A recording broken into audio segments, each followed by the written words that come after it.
Better late than never, as they say, am I right, folks? Yeah, for a couple of reasons or others, 2023's roadmap just so happened to come out in May of all months. To be fair, it was everyone's least of concerns, especially due to the whole unholy host situation. But still, now that it came out, it's time to analyze whether the promises are worth a damn or not. Spoiler warning, they're mostly alright. Well, I guess it's about time we got some form of brand new game mode, whatever it may be. Perhaps it's something related to combos, because it's something the devs tend to promote very often, but it ultimately ends up being useless in game. But hey, I guess you could say the same about Second Encore in its own right. Whatever it is, if Rifts have taught us anything, is that we should temper our expectations of what's to come. It may turn out good for all we know, but it could also crash and burn. So be sure to have careful anticipation at most. As it turns out, we're gonna be getting monthly variants. This effectively means anyone that's seeking to have a complete collection is pretty much boned unless they've got a massive wallet. I don't think it's gonna take the route of FOMO, but I'd still call it a bit of a miss. Regardless, again, we can only hope it doesn't end up being as busted as Unholy Host. But at the same time, I'm expecting a lot of them being on the underwhelming side. And if possible, add a Kagami Rin Squiggly and Megurine Luca Parasol. I'll tackle these two in sequence because they're related to one another. Exclusive avatars sounds like an interesting concept, just adding even more customization to your profile. It's ultimately worthless, but everyone likes to flex, right? I certainly do. As for chat presentation, well, I'm certainly not sure what they're planned to do, but I sure know what they should do: mass purge most of its user base. Regardless if it's a graphical improvement, then I'm all in for it. It's basic, but it works. Okay, battle passes. Boy, this one is a bit of an iffy one. They do make it sound like there's a free version and a paid version, which makes it a little bit more bearable, I would say. It's likely going to generate profit for the company, so I guess I can't really question it. It all depends on how they choose to handle it, such as whether they put certain variants into it, or a set amount of rewards, like keys or coins, etc. I don't know, I think this one just deserves to wait and witness. I for sure know a certain someone that's certainly nefarious is going to enjoy the Painwheel patch and will be moderately okay with the Peacock patch. For character abilities are going to get tweaked for the next patches. Finally, we can get rid of the nearly useless The Whole Idea and Flight Risk and get, I don't know, the same thing but much more usable. It's still up in the air as to what we'll eventually get, but whatever it is, it's gonna be a hell of an improvement of what we have now. No surprises that Marie will eventually come to the game. All I can say is, I hope she's not as broken as Black Dahlia, but neither she's underwhelming the same way Umbrella and Anywhere. Besides, it's a fucking Skullgirl. I mean, she just has to be good, dude. It's the namesake of the goddamn fucking series.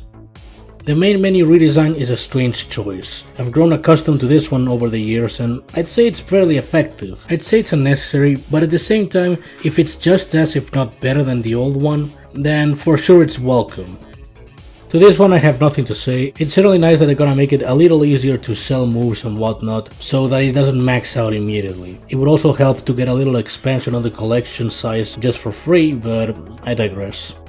Not much to comment on fight replays. It's a fine addition as it is, and I look forward to it. This way we can all laugh at whoever lost to our dumb defenses.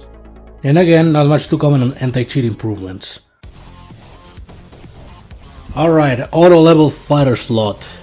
I'm gonna be honest, I'm not really sure what this is. I tried looking up what it was thanks to a quick definition courtesy of Reshiram 18. And even still, I ended up confused as to what exactly it does. I guess it basically auto-levels variants according to fodder that you put in. I'm not sure. I guess I'll just have to wait and see what it is. If someone can provide me a much more detailed explanation, please let me know. I'd be greatly interested on how this mechanic works.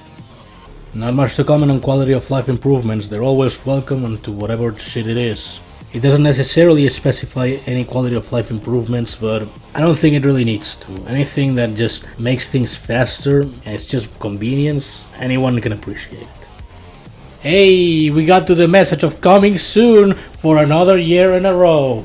And it's gonna get delayed to 2024, and then 2025, and 2026. Yeah, if I'm gonna be honest, the hype for guilds, or whatever the fuck they're gonna call it, has eventually died down on my end. I'd say it's best if they can the concept, or if they're gonna keep it, have a very small idea, and then expand upon it eventually. Like, maybe just make it like a common room chat for the specific guild.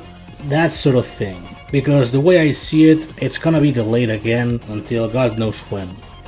It's pretty ambiguous as to what new collectibles it will be, so my only possible reaction is, yeah sure, fine. One thing that would be cool though, having skip tickets for prize fights. So you get to skip about 10 matches in a day, and you get to reap all the points, but you don't get any XP, which is, you know, part of the point for prize fights. I think that'd be cool, I think that'd be an interesting idea to explore.